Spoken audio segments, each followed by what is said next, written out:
Assalamualaikum warahmatullahi wabarakatuh. Perkenalkan, nama saya Mufidatul Isnani Nafiza dengan NIM 19231079. Saya berasal dari kelas IPA C 2019. Tujuan video ini adalah untuk memenuhi tugas mata kuliah Inovasi Pembelajaran IPA yang diampu oleh Bapak Febrianto. Baiklah, langsung saja. Yang pertama ada latar belakang. Pesatnya perkembangan teknologi dewasa ini mengharuskan seorang pendidik untuk terus beradaptasi dengan tren pembelajaran kreatif dan modern saat ini. Hal ini bertujuan agar proses KBM bisa selalu relevan dengan karakteristik peserta didik dan bisa efektif. Generasi Z saat ini umumnya menyukai sesuatu hal yang kreatif, praktis, dan menyenangkan dalam berbagai aktivitas, termasuk ketika belajar. Contoh penerapannya yaitu seperti pembelajaran berbasis proyek, studi, dan praktik lapangan, serta tentunya yang berbasis game atau game-based learning. Berkaitan dengan game-based learning, dapat diartikan sebagai metode pembelajaran dengan menggunakan game atau permainan yang bertujuan untuk membantu memudahkan proses pembelajaran, membuat pembelajaran menjadi menarik, bahkan bisa meningkatkan efektivitas pembelajaran. Hal ini sejalan dengan pendapat Maiga yang mengatakan bahwa bermain merupakan bagian penting dalam lingkungan belajar karena bisa meningkatkan pengalaman belajar yang mudah diingat, mempertinggi suasana hati, dan membuat pembelajaran menjadi efektif. Game-based learning sendiri bisa diterapkan pada berbagai macam jenis mata pelajaran seperti matematika, fisika, biologi, bahasa, sampai sejarah. Ada berbagai jenis game-based learning yang sering digunakan dalam KBM saat ini, mulai dari yang konvensional atau tanpa menggunakan gadget, dan berbasis video game baik menggunakan perangkat desktop maupun mobile. Game-based learning sendiri dianggap cocok diterapkan pada pembelajaran anak generasi saat ini karena beberapa faktor. Yang pertama, adanya kompetisi dan kerjasama tim dapat menambah motivasi pada siswa. Yang kedua, adanya umpan balik yang cepat membuat siswa bisa mencari alternatif lain dalam memecahkan masalah. Yang ketiga, menciptakan lingkungan belajar yang asik dan menyenangkan sehingga meningkatkan semangat dan motivasi siswa. Selain itu, berdasarkan hasil penelitian Paspas Tergeo 2009 dan Kazip Mulu 2012 dan beberapa penelitian serupa menunjukkan bahwa game-based learning mampu meningkatkan motivasi siswa dalam belajar. Hal ini disebabkan karena lingkungan pembelajaran berbasis permainan dapat menginspirasi siswa dan memberikan para siswa kesempatan belajar yang besar untuk meningkatkan pembelajaran mereka secara menyenangkan. Menurut Charles 2012, karakteristik game-based learning yang pertama ada menarik dan mengasyikkan. Game-based learning mampu membuat siswa memahami materi serta mencapai tujuan pembelajaran dengan cara yang lebih menarik dan juga menyenangkan. Dengan game-based learning, siswa juga bisa mengetahui bentuk aplikatif suatu konsep dan materi. Yang kedua, berdasarkan pada pengalaman.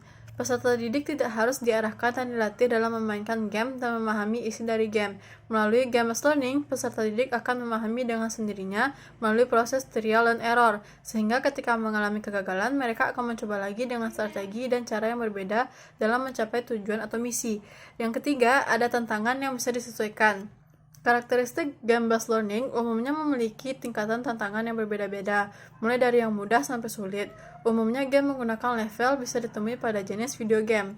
Siswa dapat menyesuaikan level dan tingkat kesulitan sesuai dengan pemahaman dan kemampuannya. Mulailah dari yang mudah dan kemudian tingkatkan tantangan pada level lebih tinggi jika telah berhasil. Yang keempat, interaktif dan umpan balik. Game-based learning memungkinkan terjadinya proses interaksi antara sesama murid dan antara murid dengan game secara interaktif. Misalnya dengan strategi keputusan dan tindakan yang dipilih dalam game akan menentukan proses dan hasil game itu sendiri. Sementara berkaitan dengan umpan balik atau feedback, metode game-based learning, siswa bisa melakukan refleksi dan menarik kesimpulan dari hasil tindakan yang dibuat dalam game. Dengan adanya umpan balik, membuat peserta didik bisa mengetahui dampak dari tindakan yang dilakukan serta bisa belajar dari kekeliruan atau kegagalan. Yang kelima, ada sosial dan kerjasama. Game-based learning diharapkan bisa membangun komunikasi dan kerjasama di antara para siswa. Dengan adanya kolaborasi secara intens, diharapkan akan melatih kemampuan sosial peserta didik. Selanjutnya, ada kelebihan dan kekurangan game-based learning.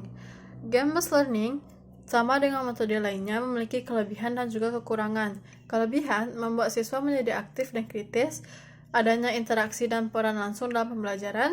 Guru dapat mengevaluasi secara langsung pada saat permainan, pemahaman lebih berkesan dan bertahan lama dalam ingatan siswa, menumbuhkan rasa nyaman, menyenangkan, dan semangat dalam diri siswa. Untuk kekurangan dari game-based learning ini sendiri, yang pertama ada membutuhkan alat dan media tambahan. Yang kedua, suasana kelas sering menjadi tidak tidak kondusif. Yang ketiga, membutuhkan waktu pembelajaran yang relatif banyak. Yang keempat, setting pembelajaran perlu dipersiapkan dengan matang. Selanjutnya berkaitan dengan jenis game-based learning, sudah dijelaskan bahwa terdiri dari yang berbasis konvensional dan video game. Saat ini yang paling banyak digunakan adalah yang berbasis video game.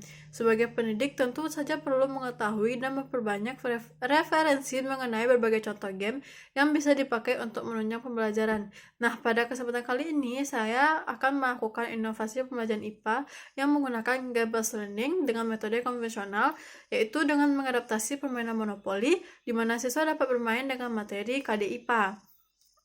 Peraturan yang digunakan sama dengan bermain monopoli, hanya saja yang dirubah adalah kartu yang terdapat pada monopoli, di mana kesempatan yaitu diganti menggunakan pertanyaan yang apabila berhasil dijawab oleh siswa, maka siswa tersebut boleh maju beberapa kotak, atau apabila salah, maka siswa tersebut harus mundur atau tetap di tempat.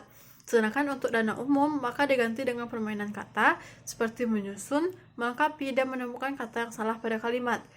Negara yang ada di badan monopoli pun diganti menggunakan sub KD yang menampilkan poin-poin secara singkat.